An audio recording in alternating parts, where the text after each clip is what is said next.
All right, so we'll get started. So today we're going to talk a little bit about the liturgical life and kind of the calendar as it relates to the rhythm of Orthodox worship. So the first and most kind of absolute thing that we need to remember is at the beginning, the middle, the end, the cause, as well as the perfection of our worship is the resurrection, is the anastasy. We know from the earliest times that Christians celebrated the Eucharist. They gathered together on Sundays. Sunday, of course, in Greek is Kyriaki, the day of the Lord. And their reason for doing it wasn't to, as some people suppose, we got to be different from the Jews that are on Saturday. It wasn't because some people say it's the first day of the week, and so it's the day of light, when God said, "Let there be light." Roundabout way, there may be some truth to that, but ultimately, they gathered together on Sunday to celebrate. And that's something that we have to remember. They gathered to celebrate the resurrection of Christ. That the liturgy is a celebration of Christ, the God-man's victory over death, Hades, and the devil. And so, so many of our people, they don't come to Orthros, so they don't realize how, or Vespers for that matter, the evening before, how triumphal Sundays are, how replete with the image of God's descent into our humiliation, to raise us up, to set us up as a new people of God, as children of His Father. And so we have to remember the resurrection, the anastasy. The anastasy is, for us, it's the beginning, the end. It's the anchor of the liturgical year. And so some people say, well, the liturgical year begins September 1st. Why do you say Pascha? Well, because everything is kind of moving around that event, right? So the beginning of the circle may be here, the end may be here, but it has as its center Pascha. And it's the same way with the week, right? Sunday. So looking at the year, Pascha, the celebration of the Lord's resurrection, the week, right? We have the celebration of the resurrection. And we have two, actually, in the day, we have an image of resurrection in those early morning hours. So if we look at those early hours of the day, they're filled with this image of a new day, a new creation. And so we know that early on there were really two really primary centers to the Orthodox worship, which again was the Sunday and was Pascha, right? The other feast days, the other holy days, not that they weren't celebrated, but they were kind of subsumed or assumed by that Paschal celebration. Over time, all the different elements of Christ's life began to be incorporated into the calendar, began to be celebrated. And so just this past week, we celebrated Ipapandi, which is the celebration 40 days after Christ was born. He was brought into the temple, placed in outstretched hands of Simeon the elder. And so how can we not celebrate this? How does this not become something that we emulate, something that we remember?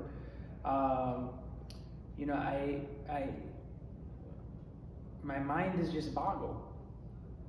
Even for the Protestants, it's in the Bible, right? Throw everything else out. Christ's presentation to the temple 40 days after he was born is in the Bible.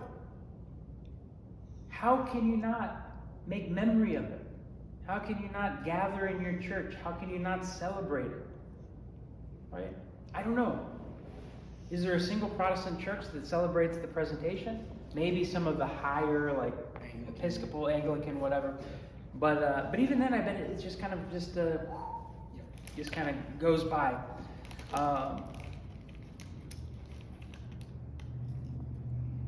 Also, we know very early on was the fast of Wednesday and Friday.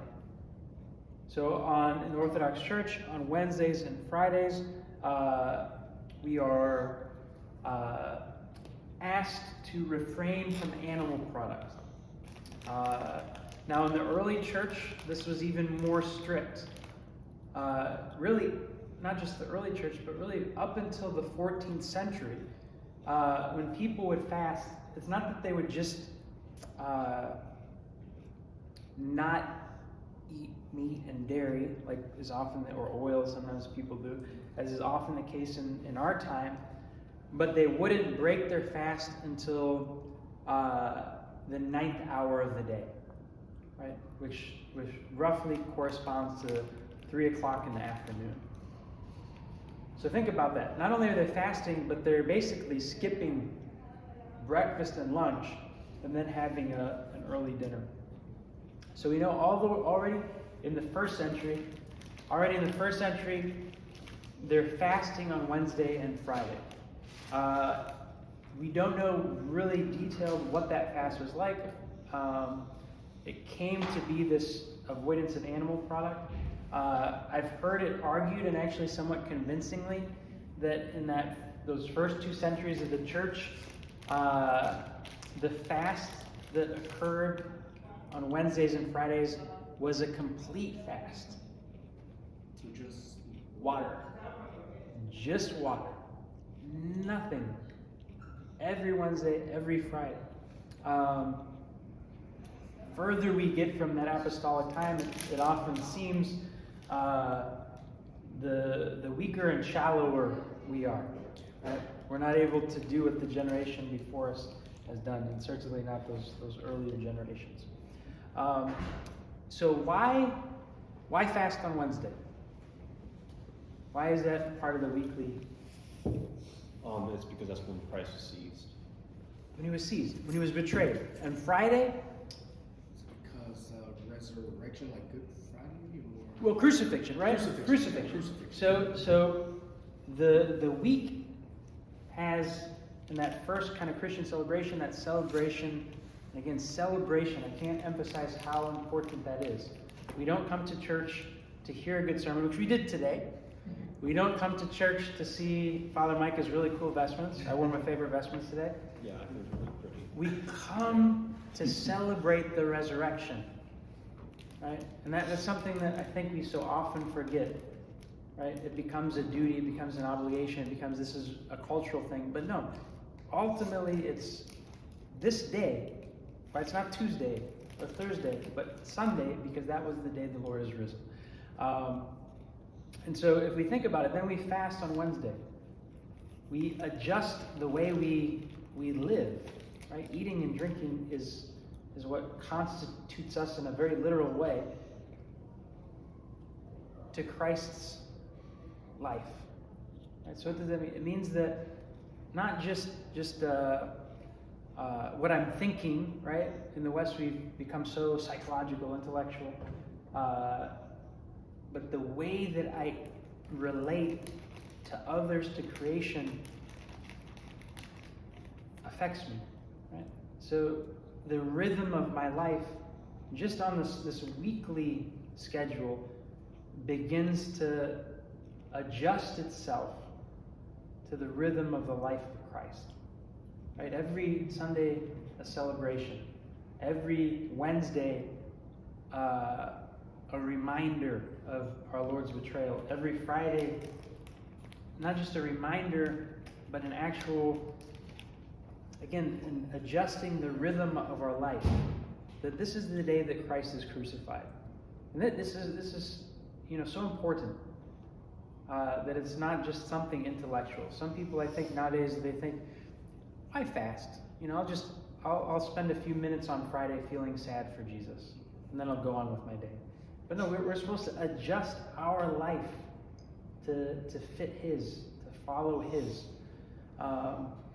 And that's something that needs to be rooted more deeply than just up here. To tie it back to the sermon, Yes. I wonder whether we could say, that it was on Friday that Jesus suffered the cross, and so it kind of in the Orthodox way of thinking, the Orthodox mind. Well, if Jesus submitted his will so completely and utterly to the Father on Friday to deny himself completely, then, maybe I can not eat everything that I desire on Friday. Maybe I can, not do my will a little bit on Friday in imitation of Jesus, and learn to kind of suppress my will to make room for God's will to come in, right? Yeah, no, I have a friend of mine who's a professor. Every morning he walks to the university. He walks by Whole Food, and every morning he stops in and he gets a fruit shake and a single slice of bacon. Except for on Wednesdays and Fridays, he just gets his fruit shake. And he told me, he said that for a moment at the Whole Food in Manhattan, God is present. Yeah. Right? Just that little tiny adjustment. There's to quote, he's not a church father, but the great Leonard Cohen. The light comes in through a little crack. Right? That this fast, it isn't much. And I was just telling him, in the early church, really at the time of the Didache, when we first learned about it, it was likely a complete fast. No eating on Wednesday and Friday. Up until the 14th century, we know from the sermons of St. Gregory Palamas, the custom was still to not only eat no animal product, but not to break the fast until the 9th hour of the day. Yeah. So you're not eating till 3 o'clock. That's it. But just these little things. So you started talking about the weekly cycle, basically? Yeah, so we started with the weekly cycle, and we kind of started with how the resurrection is the beginning, the end, and the anchor of all of the liturgical cycles. Yeah, I wanted to make a point in general about time, and this is kind of you may have heard this from me before, but I just think it's so important for us in the West, including myself. Like I was saying today, how I used to understand God's will, and then after my living in Greece and living the life of the church and studying, my understanding morphed and matured. The same thing I would say with time, that growing up as an American here in the West with kind of nominal church attendance, I conceived of time as we modern Westerners do, which is basically that there's this tendency in modernity to try to homogenize everything, to make everything equal and the same and predictable. We see it in the market. It's perhaps even a product of modern capitalism, that you want to have units that are exactly measured, that are equal, right? So that it makes things easier. You don't have to weigh each one separately, etc. So there's an overall. Let me back up a little too. So before the Enlightenment, before let's say the 1600s and the 1700s in the West, the rhythm of life, people were very much tied to the land, right? So pre-modern culture in general is very much tied to agriculture and to the land. So this is how people lived. And so they were in tune with the rhythms of the earth and the seasons. And you still see this to this day in Greece. So for example, in Greece, and it was never something I'd ever thought about as an American, but they only eat foods in season, right? So in America, I didn't even have any idea, growing up as kind of a city boy, I didn't even have an idea that there were seasons for certain foods, right? That strawberries grow at this time of Places year. you can't get strawberries in January? Yeah, right. Well, watermelons grow in this area at this time, and it was part of their rhythm of life that you enjoy the fruits of the earth in their due season, right? But growing up here, with globalization, with the modern economy, you can find grapes any time of year because they could come from Chile, Australia, China, right? So in general, in the ancient world, they're very much in tune with the rhythm of the earth, in which we say that God's will is present and manifested in natural creation. And so people drew close to God in this rhythm by living this life that was tied to the kind of natural rhythms of nature.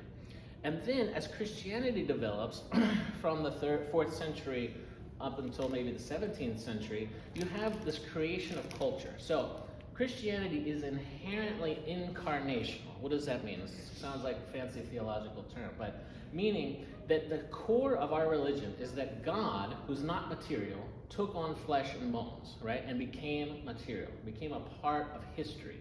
So Christianity, by its very nature, always seeks to manifest itself in material, in flesh and bones, because that's what God did. That's who we are, is based on the fact that God did that. So Christian culture was always attempting to take these spiritual realities, but they would take forms and manifest themselves in concrete ways in culture, right? Jesus entered into a particular culture 2,000 years ago in Palestine with a certain language, a certain ways of eating, etc. And as Christianity spread, as the Holy Spirit spread across the earth, it didn't insist on, having the same Aramaic language that Jesus spoke, etc., but that it took on the flesh and bones of the people, right? And that culture was created. I'll go on a little aside here. This is just topical, a bit of topical interest. So, a few days ago, we had the feast on February 2nd of the presentation of the Lord in the temple, 40 days after his birth. What else do we know on February 2nd? What happens every year on February 2nd, like a tradition, an annual tradition here in America? Groundhog Day. All right. Do you know that there's a connection? There's a connection between Groundhog Day and the presentation of the Lord, the feast. What is it? So, in the West, in particular, so the presentation of the Lord on February 2nd, this is one of these 12 great feasts of the Lord that reoccur every year on the same dates, right? It's a fixed pattern. And so, in the West in particular, this was celebrated with particular splendor, February 2nd. So, it was like up there with Christmas almost. A very, very big feast. For us, it's one of the 12 great feasts. But what did they do? They had this tradition, they called it Candlemas. Candlemas. So you have Christmas and you have Candlemas. Because on February 2nd, on the presentation, the tradition was that they would make out of beeswax, of course, these candles. To do that was expensive. It was a sacrifice. But they would make these candles, they would light them at church, and they would take them home on Candlemas on February 2nd, on the Feast of the Presentation. And that would be bringing the light from the church to their home, like we do on Pascha. But why on February 2nd? Because, remember, tied into the rhythms of the earth. February 2nd in the Northern Hemisphere, where Christianity mainly spread in the early years, it's a halfway through winter, right? So it's at that point in the year where we're probably all tired of winter. We're tired of being cold. We're tired of it being dark. We're looking forward to the return of warmth, the sun, and light.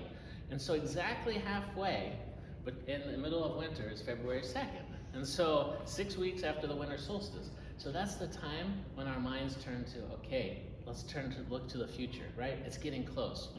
And so there was this light that they would receive from the church, from Christ, that would kind of inspire them, right? That would give them hope. Spring is coming. Christ is coming. Pascha is coming.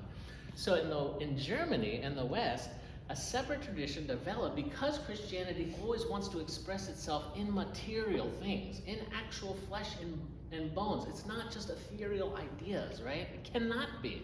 If God had just remained immaterial, sitting on his throne, reigning gloriously, and had never sent his son to become incarnate, we wouldn't be Christians, right? So Christianity has to take on flesh and bones. So what did it do? In this kind of it wasn't a theological development necessarily, but in Germany there was a practice. It wasn't a groundhog, but it was some similar animal that's native to Germany. That is where that tradition developed. Where they had this custom, a folk custom, that they would wait to see if he would see his shadow or not, whether it be 6 more weeks of winter, right? It's the same. It's tied to the same rhythm of the earth and the seasons, and it was an expression of the faith they also had in the Feast of Candlemas, February 2nd, the presentation of the Lord. So when the German immigrants came to America, they brought that tradition with them, and it became Groundhog Day with Punxsutawney Phil in Pittsburgh, where many German immigrants, Pittsburgh area where that happened. So you can see that all these things were kind of ingrained in the rhythm of the church. Now, when we talk about feasts, again, it's hard for us as Westerners to understand. I don't think I even realized how far I was away from the kind of Orthodox understanding until I actually lived in an Orthodox country. I could read about it, but someone explaining this to me wouldn't have made sense if I hadn't experienced it, watching people live this rhythm of life. So to say that there are feasts must mean that there are also fasts, right? So, and this is against kind of the modern world since the Enlightenment, especially here in the West, because what happened, and this is crucially important to understand. So you have Christianity developing from the 4th century, expressing itself culturally, spreading, right, being a public faith that people shared in common. The thought that you could convert to become a different religion from your family, from your village, it was inconceivable. Even today in Greece, when I was in the village, they could not conceive how I had become Orthodox. It was, but you're American, but you're not Greek, but you have British background. It's totally unthinkable, right? Because you are tied to your culture, to other people, right? You are an expression of this. What happened, though, is once Protestantism develops in Western Europe, immediately there's conflicts, right? And so you're talking about 1517, you have Luther start with the 95 Theses. Then within just a few decades, you have Western Europe's divided. You have the Protestants, you have the Catholics, and they're going to war with each other. And it leads to about 100 years of war in Europe. It just ravages Western Europe, Protestants versus Catholics, right? Now, there were many more other factors involved besides the religion. The religion, in my opinion, was just a fig leaf. It was really a struggle for power, right? But they used this idea of the Catholics versus the Protestants. And so Europe's torn apart for 100 years because of this religious war. And finally, people say, in the Treaty of Westphalia, Germany, in 1648, they say finally, enough.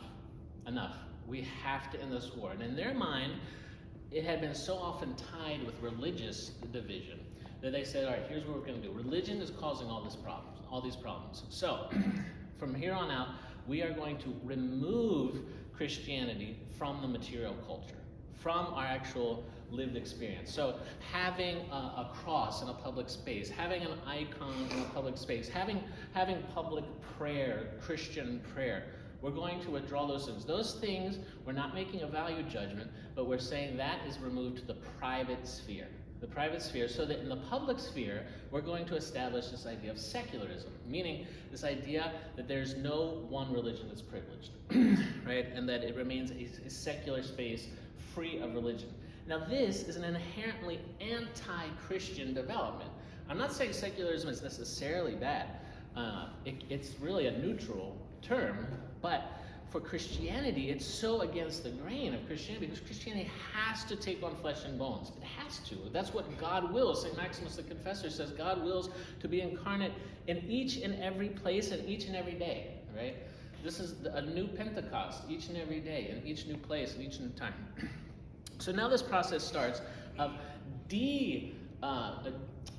whereas for 1400 years or so, they had been sanctifying culture, they had been Christianizing culture and developing these traditions and so on. Now there's a move to go away from that. Now we need to pull all that religion out of this common experience that we share because we no longer have a common experience. You're Catholic, I'm Protestant. We no longer have a shared experience. We have different foundations now. So we need to remove these references to Christianity. The problem is that this is a de-incarnation of Christianity. It's like saying that God became incarnate and we told him, go back, right? We don't want you. We just want it to be an ethereal, abstract idea, an ideology, right? But we don't want to actually have flesh and bones. So what does this mean? So this is the era that we're living in. So there's an attempt to remove any sense of the sacred or religion from the public sphere. So what does that mean mostly for us? How do we experience that in the West? Well, I think there's a couple things. Just look at the big ones. You look at time, Culture determines how the day is broke up. Culture determines when you eat, when you sleep. Different cultures have different patterns, right? Culture determines these things. So we have the regulation of time, the regulation of space, the regulation of persons, right? So in the Christian mentality, persons, there are certain persons who are clerics, clergy, which means selected out, picked out, right? So they're necessarily different in some way because they've been selected out. They wear different clothing to show that they are different in some way. They're not the same, right? I mean, they're the same. We're the same in the sense of we're all human, but there's a different function, a different role, even a different priestly ontology, we would say, a way of being, right? But if you look at Protestantism, what's a hallmark of Protestantism? They don't have priests, right? Why? And what does a Protestant pastor wear? He looks just like you and me, right? Except maybe he has the coolest skinny jeans, right? But he looks just like you and me. Why? Because in the mind of secularism, which it really is it's the child of Protestantism. And I don't mean that in a critical way. I'm just saying objectively, it's the political theology of Protestantism. It's the political manifestation of Protestant beliefs. So you start to strip away any kind of religious meaning. So all persons are now completely the same. The priest cannot even dress differently because it's a threat. Dressing like this, when I go to Walmart, you should see people. I mean, some people just ignore, but some people, they somehow sense the sacred is breaking into Walmart, right? Because there's something different happening here, right? You're not seeing in Walmart an icon. You're not seeing a big cross hanging up on the wall, right? It's considered by all of us to be this secular, safe space where Christianity has been completely denuded, right? So that's one way. All persons are made the same. We don't recognize any differences in person, like that someone has a sacred role. Yeah. What's actually really funny is that Luther, even he said himself that everyone under God is a priest and a king, and also priest of all believers. Yeah, and that is true to an extent, but yeah. And also, not Luther, but the peasants that were adherents to Luther, they one of their main demands, because he had 12 demands, and one of the demands was we should be allowed to kick out a priest and replace it with our own pastor. Yeah. If we so please. Yeah, my will be done.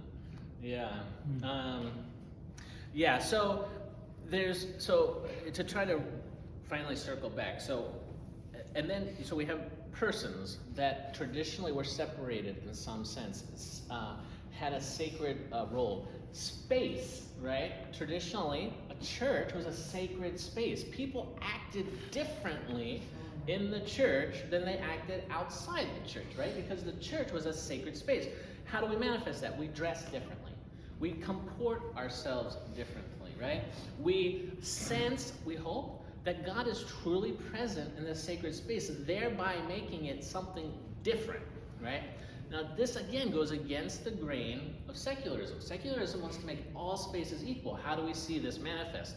If we look at Protestantism, again, look at their churches. Generally speaking, and not the classical Protestant churches necessarily, but the more mainstream, the non-denominational low churches, it's 4 white walls, right? And even some of the modern non-denominational churches, it's a warehouse, it's whatever, right?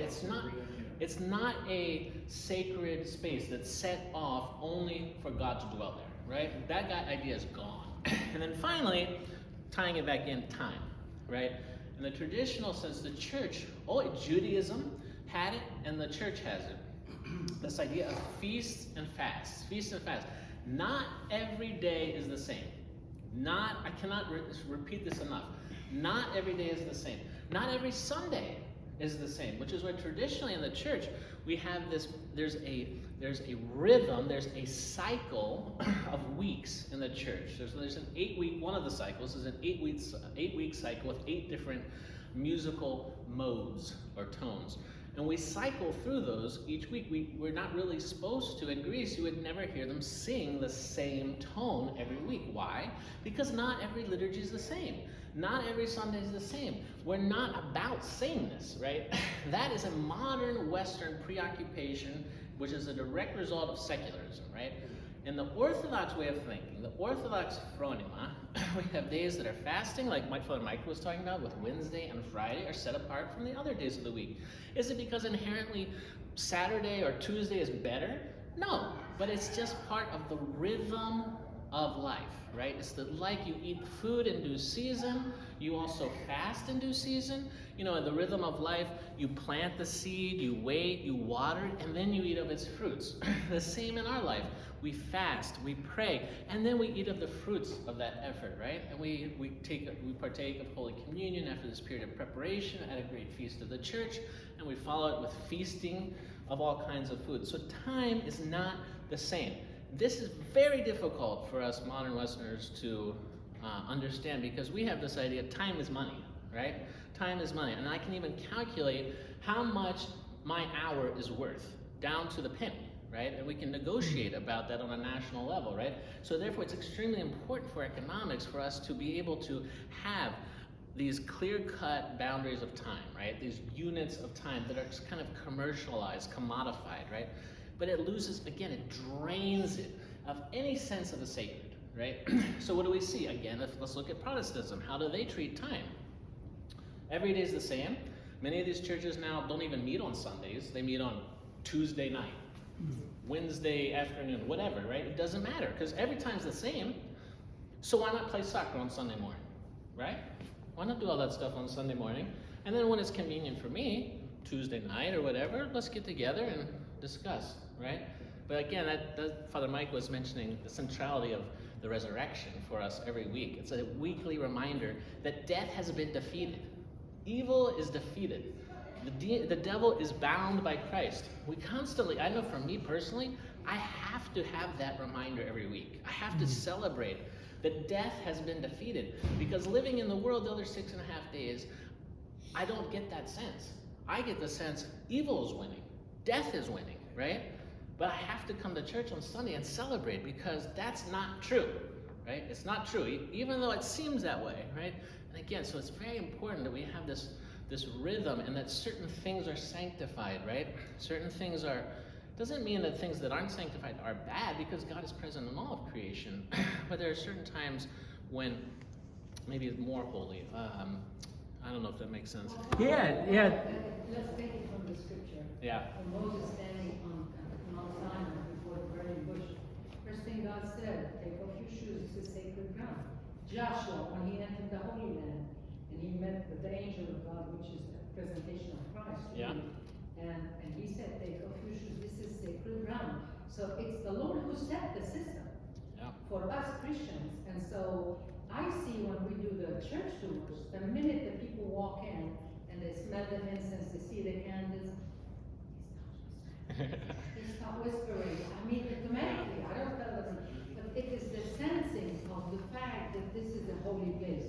It's a human nature that responds. Exactly. It's built into us. Exactly. People who have been systematically deprived of an understanding of the world in that way, even though they've been systematically deprived of seeing the world in that way and don't have no frame of reference, still innately something tells them, inborn, that I am in a holy space now, right? I mean, I always, I'm surprised, in our culture that has become so kind of a-ritualized, how, people will insist on having ritual because it's part of our nature.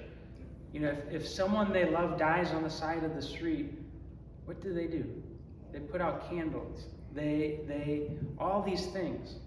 The church said no ritual in these doors, and so what you have things like Freemasonry and shrineries, all these like hyper ritualized things that are taking place. Fraternities, sororities, all of these things I think came into this vacuum that the Reformation created. And I love the point that Father was making about the Incarnation. And that Incarnation, it's the material, right? The Eucharist is something we eat and we drink. Fasting is that not eating and drinking. It's the space, it's the time, right? The way that we get up in the morning should Christ needs to be present in that. The way that I go to sleep at night, right? Christ needs to be present in that. There's no compartmentalization of Christianity. You know, if Christ can fit in a box that's 2 hours Sunday morning, that's the Antichrist, right? Christ is uncontainable. If you think you can put him in a box, whoever is in there, that's not Jesus.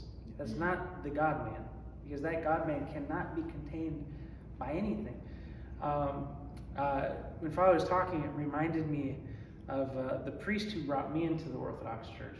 Right when we started kind of our catechism, one of the things, and I'll never forget, he said, and I don't know if I was taking some philosophy classes at the nearby college, I don't know what it was, but I had asked a question, and so it might have been like, you know, what's the meaning of life? What's the purpose? Some existential question. Yeah, and I don't remember the question, but I remember the answer. He said, our entire week should be divided in two things: preparing ourselves for the celebration of the resurrection and thanking God for the opportunity to celebrate the resurrection. Right? Preparing to receive communion and thanking God. That fasting is a preparation, that thanksgiving, that gratitude that comes from having received that gift that no matter how much we prepare, we're never truly prepared for. I like to say that, I like to say that you can't spell feast without fasting. Fast. Yeah. I like that. I like that. Yeah. That's good. That's good. So and I think this is something that we do need to mention is in a lot of these things we've talked about, there is a commonality with just general traditional societies, those pre-modern societies. Nezra mentioned the Old Testament, but we do have to say that there is something new that came in with Christianity, right? So in pagan culture, in ancient Judaism, all ancient cultures, there was kind of this division between profane and sacred, right? But if we think about it, in the church, the feast is sacred and the fast is sacred, right? The sacrament of marriage is sacred, but the family is also sacred, right? There's this. But the one springs from Exactly. Yeah. So there, and this is a theme that I think, Father Gregory and I have really kind of, you should see throughout all these talks we've talked about. There's always that kind of incarnational historical, but there's also the eschatological, right? There's also the Holy Spirit. So one of the really amazing things about all these feasts is it's not just, again, what you would find in traditional societies, remembrance of a past event. It does have that, but if you look at the hymns, what do they say? Today, the Virgin Mary brings Simeron. Today is hung upon the tree, because now that the Holy Spirit has come, those things that divide, that space and that time that once in a fallen way separated us, has now been collapsed, right? Has now been filled with God. And so now we can say at the Eucharist that those of us that were there that received communion, we were in the upper room with the apostles, right? And that itself was an image, was an icon of the eternal, right? And so there's this beautiful tension of the now and not yet, right? We've got that the historical life of Christ is what gives our weekly, our yearly calendars its rhythm, but like the leaven in each of these feasts is the Holy Spirit that kind of raises it, that moves it towards its fulfillment in Christ's coming, in that second coming. So, before we run out of time, I want to cover a couple other things in this lesson, which this lesson is really focused on basically how the church structures its time and worship, right? So, there are many cycles. We've talked a little bit about some cycles of the seasons, the cycles of the great feasts that happen every year. It's an annual thing. So you have a daily cycle. You have the weekly cycle. The daily cycle would include Orthros, morning prayers. It would include, the hours at 6 a.m., 9 a.m., 12 noon, 3 p.m., 6 p.m., etc. It would include Vespers, small compline. This is the daily cycle. Then you have the weekly cycle, which is kind of anchored by the Sunday celebration. Then you have a monthly cycle as well. Each of them, there's a meneon, and each of the hymns for the daily feasts are collected by month. And then, of course, you have the annual cycle, which is anchored by Pascha, by Easter.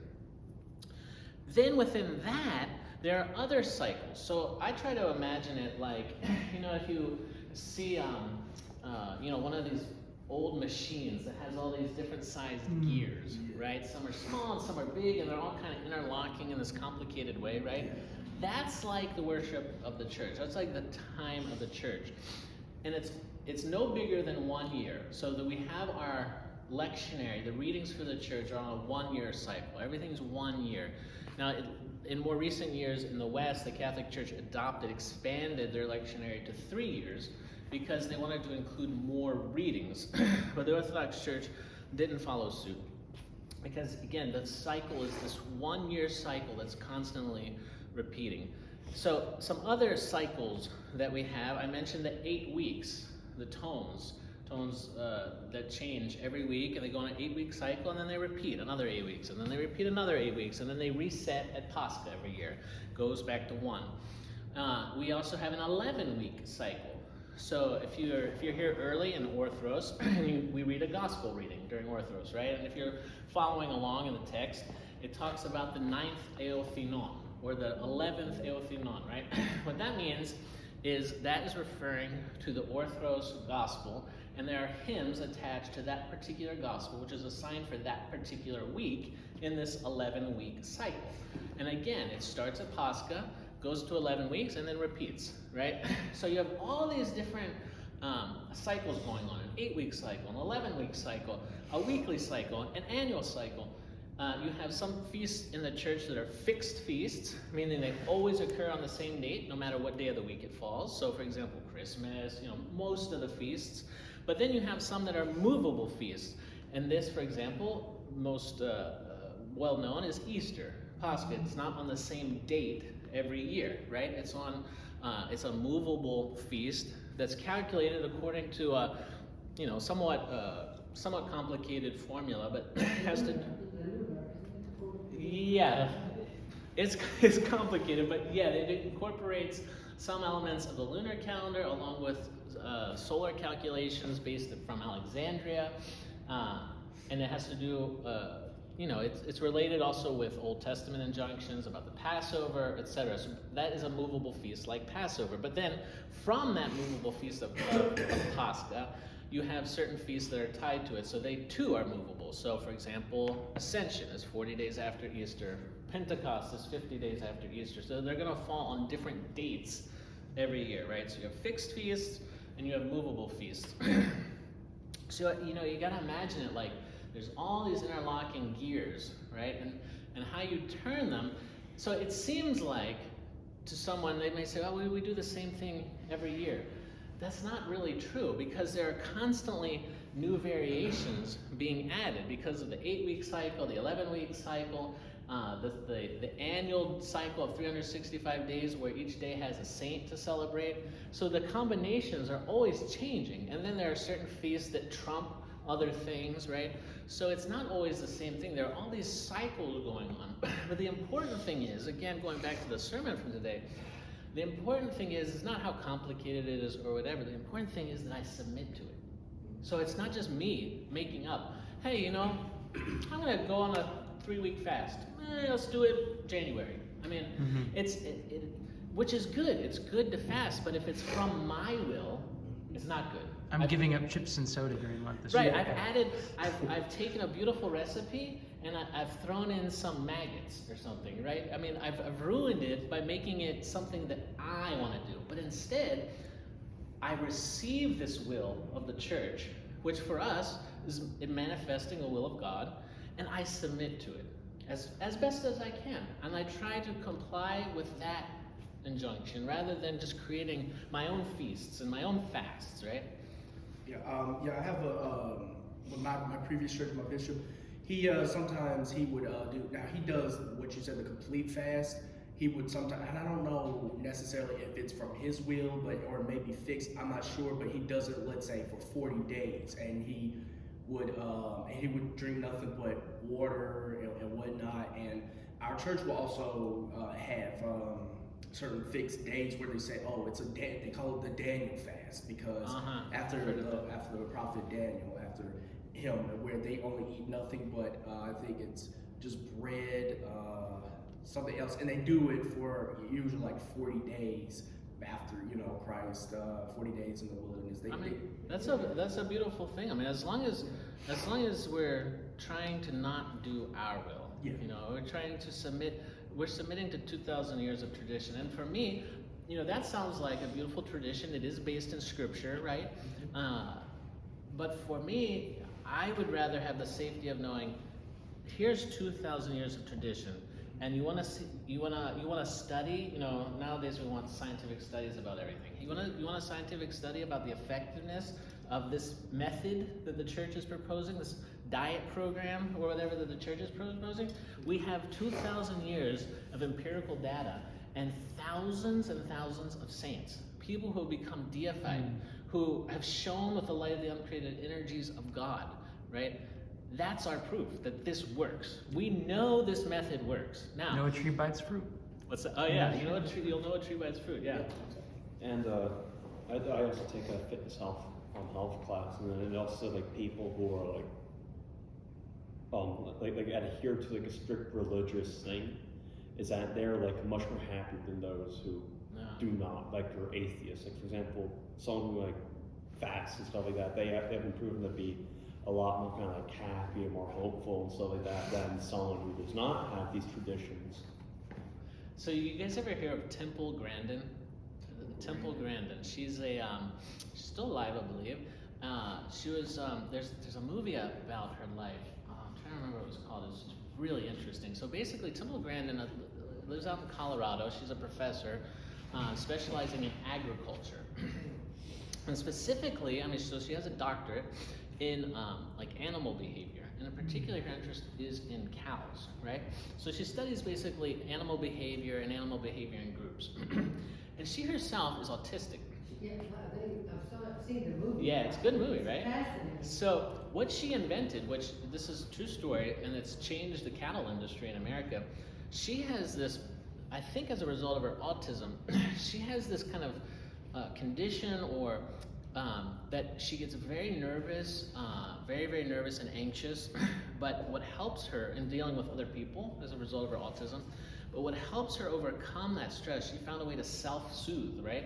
And what she did is she found that if she went into a small place, and so she actually constructed this kind of harness for herself that she would get in and it would just kind of wrap her up, right? And it's almost like, or swaddling a baby, right? Again, we've kind of lost this idea. I only really learned about swaddling when I had my kids, but swaddling is you wrap the kid up pretty tightly. In the ancient world, they always did this. And they still do in some parts of the Middle East. Yeah.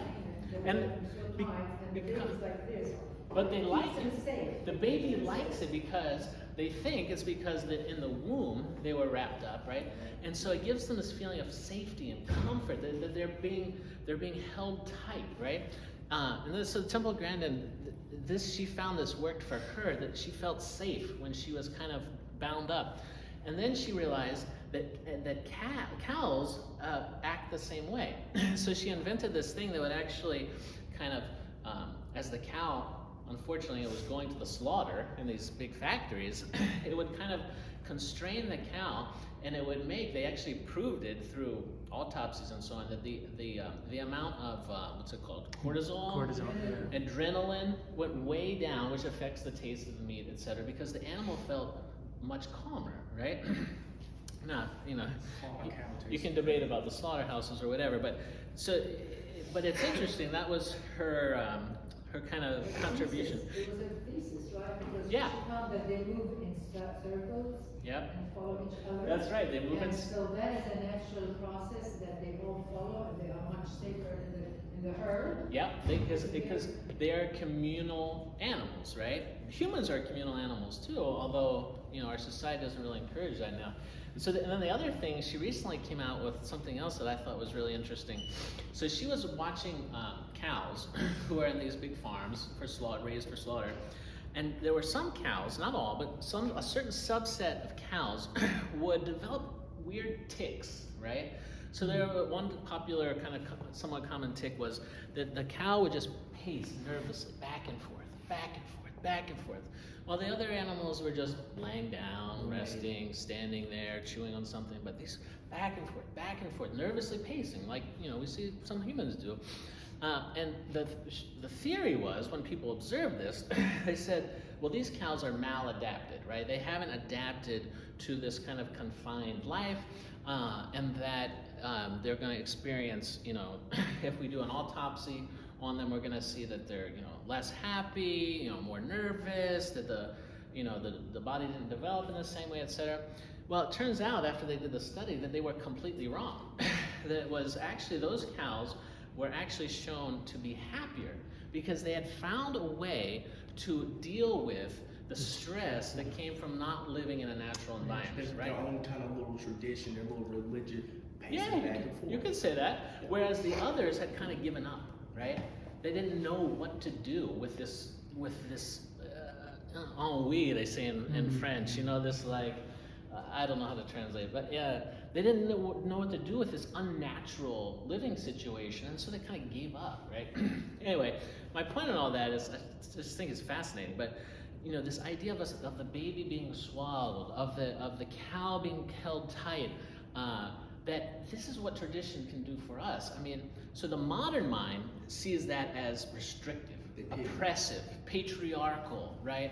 Because you're removing my autonomy, right? My agency to do whatever it is I want, whenever I want.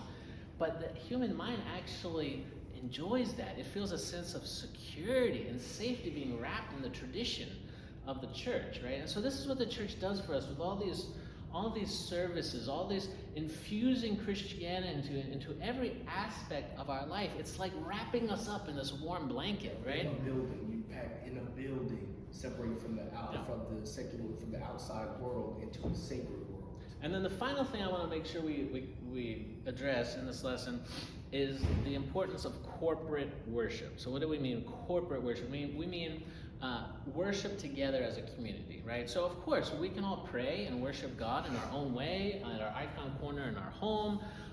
Anytime we can say the Jesus prayer when we're in traffic, right? But there's something, and those are all good things we should do as much as possible. But Christianity also has as integral, it's not an optional part of Christianity, it's at its very core, this idea of the community worship. Which means our understanding of reading the Old Testament is that God chose his people Israel. He gave them all of these traditions, all of these things to give them this full way of life. And that Christianity comes along and is the renewed Israel. The renewed Israel. So like in the Canaanite woman from the gospel today, the Israelites were thinking, he came to save us. Who cares about these other people? They had lost the knowledge of the Old Testament that no. If you read it again, you'll see that God chose Israel out of nothing, because they were nobody, in order to show his power through their weakness and nothingness. And become a light unto the Gentiles. They had forgotten this, right? They had made God their own little personal God that they could put in this 2-hour box, right? 2 hours a week. But, God comes and says, I'm bigger than that, right? You can't confine me. Any God who can be fit into 2 hours a week, I'm not interested in worshiping that God, right? Our God is radical, right? Our God, it's 100% or nothing. You take up your cross and follow him or not. It's up to you. He's also one, and he has 3 persons. To many, that's just inconceivable. Yeah.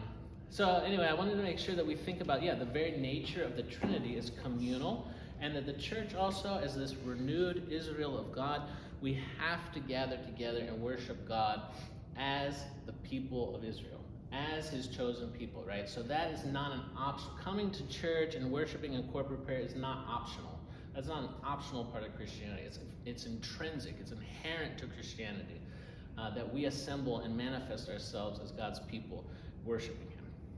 You get anything else? Just one thing. I'll be real quick with it, but I think it's especially for inquirers, because I think it's just necessary. Is the difference between a name day and a birthday, right? So throughout the year, we celebrate different feast days of saints, right? And this is part of that unmovable calendar that Father Gregory mentioned. So just a few weeks ago was the feast day of Saint Gregory the theologian. So in the Orthodox world, you celebrate, and now there's some celebration of birthdays, but historically the birthday was kind of a side thing. In some cultures, the birthday was actually the day you'd give your mother a gift, because she's the one that did all the work on that. But I just want you to think about it. On the birthday, kind of in the Western, it's, even the song, it's my birthday, I can cry if I want to. Right? It's about me. So I came into the world recognized that this is my day, right? It's people give me gifts. It came out of Julius Caesar. When Julius Caesar was deified in the Roman Empire, his birthday became the birthday of God, and so that's why it was celebrated. It was to celebrate him, right? Exactly. And this, we all, want to be Caesar. At the Reformation, we all become popes.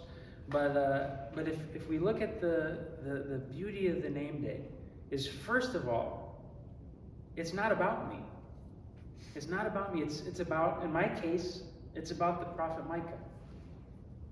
But there's I'm included in that. I'm allowed to have this great prophet's name.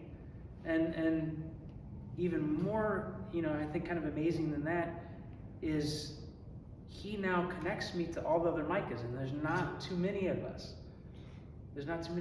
But like Nico, right, where a third of Greece celebrates its name day.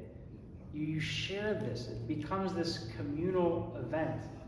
It's not about me. It's about St. Nicholas. But St. Nicholas has given me, has shared his name with me and with all of us. And now we all celebrate today, right? And because I'm the recipient of the gift of the prophet Micah, right? Out of my gratitude, I need to give, right? I need to give, right? He's blessed me with his name, with his protection, with his love, with his guidance. So now I thank him. That's why we go to church on our name day, at least. But then I need to share some of the gift that he has given me. And so, in Greece, there's the tradition where you'll invite people into your home, you'll provide some food for them. All the Orthodox countries, there's different little, and even different regions have different traditions that are connected to it. But it's in some ways it's almost like the reverse image of what birthdays have become in the West.